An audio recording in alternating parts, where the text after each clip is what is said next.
కానీ ఇప్పుడు మీరన్నట్టుగానే ఎప్పుడు ఇప్పుడు ఈ చిన్న చిన్న యూట్యూబర్‌ల మీదనే మనం ఇప్పుడు ఫోకస్ పెట్టాము. ఈవెన్ రేపటి నాడు పెద్దవాళ్ళు కూడా బయటకి రావచ్చు. కానీ ఇప్పుడు ఒక పక్క అసెంబ్లీ సమావేశాలు నడుస్తున్నాయి. అటు 2 తెలుగు రాష్ట్రాల్లో. వాటన్నిటిని దేన్ని పట్టించుకోకుండా జస్ట్ బెట్టింగ్ యాప్స్ మీదనే మనం 1 వీక్ నుంచి మీడియా మొత్తం ఉంది. అసలు దీన్ని ఎలా చూడొచ్చంటారు? అంటే మీడియా గాని, మీడియా చుట్టూ ఉండే సోషల్ మీడియా యూట్యూబర్స్ కానీ ఆహ్, ఈ అంటే ఒక ఫ్రాడ్‌ని ప్రమోట్ చేయడం ఇదంతా. హ్మ్. ఇప్పుడు బెట్టింగ్ యాప్స్ అయినా లేదా యూట్యూబర్స్ ప్రమోట్ చేసే మార్కెటింగ్ అయినా, ఇన్‌ఫ్లుయెన్సర్స్ తీసుకొచ్చే ఈ ఈ మొత్తం కూడా ఫ్రాడే కదా అవును. అల్టిమేట్‌గా. అవును. ఒక ఫ్రాడ్‌ని మనుషులకు అలవాటు చేసి సంపాదించుకుంటున్నారు. మేము చూసారా?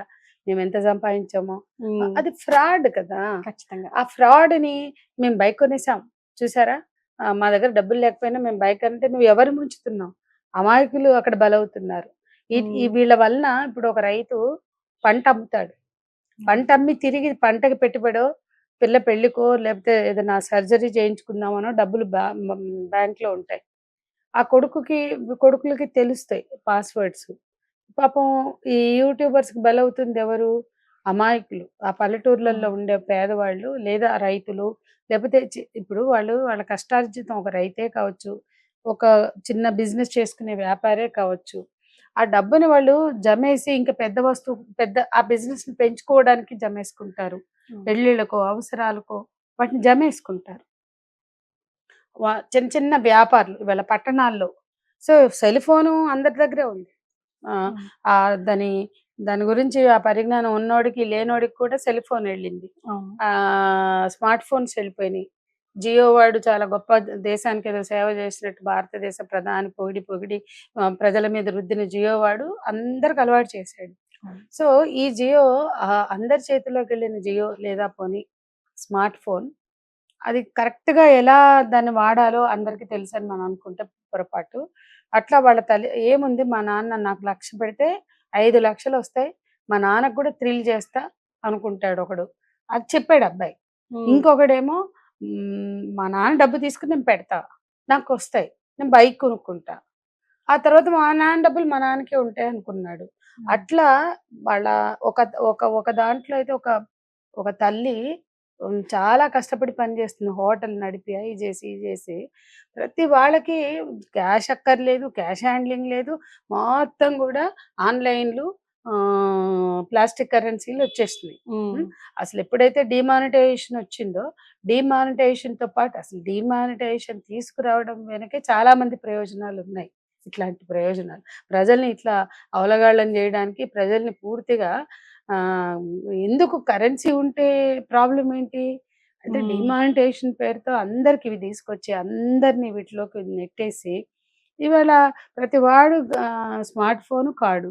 డిజిటల్ కరెన్సీ డిజిటల్ కరెన్సీ అయిపోయింది. సో, అవును. డిజిటల్ కరెన్సీ ఎక్కడికి తీసుకెళ్తుంది? దాన్ని ఎలా వాడాలో గూడా తెలియని వాళ్ళున్నారు. లేదా అమ్మ నాన్నలకు తెలీదు గాబట్టి సింగిల్ పేరెంట్స్ మదర్స్ నడిపే ఫ్యామిలీస్‌లో గూడా జరుగుతున్నాయి. ఓకే. కాబట్టి వాళ్ళేంటంటే అందరికీ ఎప్పుడూ డబ్బులు ఇట్లా ఫ్లోట్ అవ్వవు. కష్టపడి చిన్న చిన్న జాబులు జేసుకునేవాళ్ళు. హ్మ్. నెలకు 15,000, 12,000 చేసుకునేవాళ్ళు గూడా ఆ డబ్బులు దాచిపెట్టుకుంటారు. అవును. ఏదన్నా వాళ్ళ ప్లాన్ చేసుకుంటే ఒక ఇల్లు కొనుక్కోవాలనో, ఒక సైట్ కొనుక్కోవాలనో, ఒక పెళ్లి చేయాలనో, చదివించాలనో ఏదన్నా కావచ్చు. ఒక రోజుతో వాళ్ళకి డబ్బులు అందవు అందరికి. అవును. దాదాపు మిడిల్ క్లాసే ఎక్కువుంటారు. వాళ్ళు ఇంత జమేసుకుంటేనే వాళ్ళు అనుకున్న లక్ష్యాలు, వాళ్ళ అవసరాలు తీరడానికి అది ఏదైనా కావచ్చు.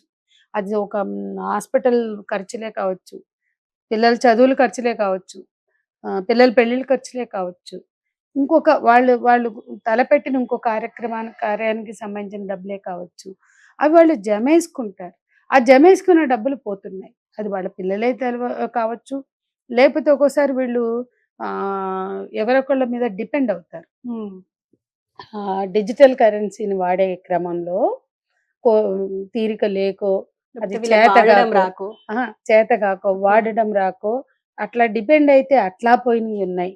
కాబట్టి ఇవి ఎదుటి వాళ్ళ అవసరాలను తీర్చడం కోసం పెట్టుకున్న మనీ కొల్లగొడుతుంటే ఎక్కడి నుంచొస్తుంది? మీకు రైట్ రాయల్‌గా వచ్చే మనీయా? డబ్బులొచ్చాయి. మీరు ఆన్లైన్లో బెట్టింగ్లలో అక్కడికక్కడ 100 పెడితే 200 వచ్చాయి, 200 పెడితే 500 వచ్చాయి. కానీ ఎక్కడ ఎవరిని మోసం చేయకుండా వచ్చిన డబ్బా, ఎవరి హార్డ్ అండ్ మనీ అక్కడ ఎవరైనా క్యాపిటల్గా పెట్టి రొటేట్ చేస్తున్నారా? ఈ స్పోర్ట్ని మేము ఎంకరేజ్ చేయడానికి, ఈ గేమ్ని సపోజ్ ఐపీఎల్ తీసుకో, ఈ ఐపీఎల్ని మేము ఎంకరేజ్ చేయడానికి అంబానీలు ఆదానీలు తీసుకొచ్చి ఆడు 100 కోట్లు పెట్టాడు గేమింగ్ చేసుకోండి అని పెట్టారా? ఏంటి ఈ మనీ ఎక్కడిది? ఎక్కడి నుంచి కొట్టి ఎవరికి సర్క్యులేట్ చేస్తున్నారు? ఎక్కడి నుంచి దోచేసి, ఎక్కడి నుంచి ఎవరి జేబులు చిల్లులు చేసి, ఎవరి బ్యాంకులు ఖాళీ చేసి, ఎవరిని మోసం చేసి తీసుకుంటున్నారు. కాబట్టి ఈ మోసం అనేది తెలివిగా మార్చడం. ఈ యూట్యూబర్స్ ఓదరగొట్టేది అదే కదా. యూట్యూబర్స్ కానీ ఒక మోసం, అది మోసంలాగా కూడా కనిపించదు అనమాట. అది వాడి తెలివిలాగా చూపించుకుంటారు. ఒక్కొక్కళ్ళు వైనాలు పోతూ, వంకర్లు పోతూ, పూజలు కొట్టుకుంటూ, ఆడాళ్ళ మగవాళ్ళ నేను చెప్పట్లేదు, వాడు ఎవడైనా ఇర్రెస్పెక్టివ్ ఆఫ్ జెండర్ మీరేం చేస్తున్నారు? అంటే ఎండ్ ఆఫ్ ద డే ఈ చైన్ మార్కెటింగ్స్ తీసుకోండి, ఈ బెట్టింగ్ యాప్స్ తీసుకోండి, ఏ రకమైన జూదాలు తీసుకోండి, అవి మనం రేసెస్ చూస్తున్నాం. హార్స్ రేస్ నుంచి క్యాసినోల వరకు అవే కదా. పోగొట్టుకునేవాడు పోగొట్టుకుంటూనే ఉంటాడు, పొందేవాడు పొందుతాడు.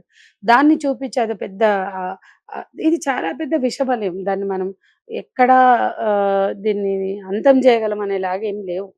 బడా బడా బాబులు ఉంటారు, పాలకులు ఉంటారు, అన్ని చాలా దేశాల్లో అఫీషియల్ గా కూడా ఎంతో కొంత ఇప్పుడు మనకు ఉంది. రేసు నడవట్లేదా? ఇక్కడనే ఉంది. అట్లా చాలా చోట్ల చాలా రకాలుగా బెట్టింగ్స్ నడుస్తున్నాయి. అది పరిమితి దాటి ఇప్పుడు హార్స్ రేస్ ఉంది, అక్కడ బెట్టింగ్లు ఉన్నాయి. అక్కడ పోయి పలానా గుర్రం మీద పెడితే అది జాక్పాడు కొట్టిందనో నాకు కరెక్ట్గా తెలియదు. ఎందుకంటే మేము వాళ్ళ యూనియన్తో పనిచేసాం కాబట్టి కొంచెమైనా ఐడియా. నేను ఆ రేస్ కోర్స్ యూనియన్ అధ్యక్షురాలుగా చేసాను. అంటే అక్కడ ఎంప్లాయీస్ స్టాఫ్ వాళ్ళ బెనిఫిట్స్ కోసం. సో ఇట్లా చాలా మంది పనిచేస్తారు అక్కడ, 2000 మంది పైగా. సో నేనేమంటున్నానంటే అక్కడికి పోయి వాడు ఏదో బెట్టింగ్ కాస్తాడు, అది వేరు. ఇది మన ఇంట్లో అసలు పక్కోడికి కూడా తెలియకుండా మన రహస్యంగా మన స్మార్ట్ మూడో కంటికి ఏంటి అసలు ఈ కంటికి తెలవకుండా కూడా చేస్తారు. అంటే స్మార్ట్ ఫోన్ లో క్షణాల్లో గల్లంత అయిపోతున్నాయి. కాబట్టి ఇది మరీ నియంత్రణ లేని వ్యవహారంగా మారింది. సరే, బెట్టింగ్లు ఏ సమాజంలో అయినా ఏ దేశంలో అయినా ఎంకరేజ్ చేస్తున్నారు పాలకులు. ఎందుకంటే వాళ్ళకి వచ్చే ట్యాక్సుల కోసమో ఇంకోటో రెవెన్యూ. అల్టిమేట్ గా మద్యం నష్టం అని తెలిసినా మద్యం రుద్దుతారు. అంటే నేనంటున్నా వీళ్ళ రెవెన్యూ కోసం ఏదైనా రుద్దుతారా జనం మీద? ఇంకెందుకు డ్రగ్స్ మంచిగా ప్రభుత్వమే కౌంటర్లు పెట్టి డ్రగ్స్ అమ్మమనండి. కొనేవాడు ఉన్నాడు, వైన్ షాపులు అమ్మినట్టే వైన్ అమ్మినట్టే అవి కూడా అమ్మనండి. కొనేవాడు ఉన్నాడు కదా, వాడు కొంటున్నాడు కాబట్టి ఒట్టిగా అది అక్రమంగా తరలిపోతుంది, అక్రమంగా జనాలు డబ్బులు చేసుకుంటున్నారు, అదేదో మేమే అఫీషియల్ చేస్తాం అని. అంటే దేనికి ఒక లిమిట్ లేదా అసలు? ఇవాళ ఈ బెట్టింగ్లు, ఆన్లైన్ యాప్స్ ఏదో సడన్ గా హల్చల్ చేయడం, కొన్నాళ్ళు డ్రగ్స్ అని హల్చల్ చేస్తారు, డ్రగ్స్ యథావిధిగా నడుస్తాయి. కొన్నాళ్ళు బెట్టింగ్ యాప్స్ మీద హల్చల్, ఇప్పుడు వారం నుంచి అది నడుస్తుంది. ఈ హల్చల్ అయినాక మళ్ళీ ఇది పెద్ద హైప్ క్రియేట్ చేసి అసలు తెలవనోడికి అర్థం కానోడికి అర్థం చేయించి తెలవనోడికి